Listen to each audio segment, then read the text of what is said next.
யாழ்ப்பாணம் தையட்டி பகுதியில் அமைக்கப்பட்டுள்ள திஸ்ஸ விகாரைக்கு எதிராக யாழில் மாபெரும் போராட்டம் ஒன்று முன்னெடுக்கப்பட உள்ளது. குறித்த போராட்டமானது இன்று காலை 8 மணிக்கு ஆரம்பமாக உள்ளதாக அறிவிக்கப்பட்டுள்ளது.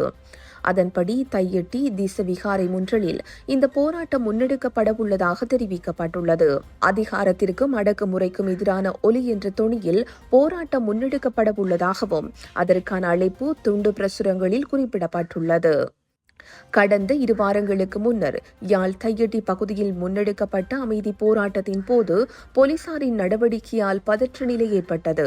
இதன்போது அங்கிருந்த நாடாளுமன்ற உறுப்பினர் சிவஞானம் ஸ்ரீதரன் தாக்கப்பட்டதுடன் வேலன் சுவாமிகள் உள்ளிட்டவர்கள் கைது செய்யப்பட்டனர். அத்துடன் போராட்டத்தில் ஈடுபட்டவர்கள் அங்கிருந்து சென்றாலே கைது செய்யப்பட்டவர்கள் விடுவிக்கப்படுவார்கள் எனவும் தெரிவிக்கப்பட்டது. அதனைத் தொடர்ந்து கைது செய்யப்பட்டவர்கள் பிணையில் விடுவிக்கப்பட்ட நிலையில் வேலன் சுவாமிகள் மீது நடத்தப்பட்ட தாக்குதல் காரணமாக அவர் வைத்தியசாலையில் அனுமதிக்கப்பட்டார்.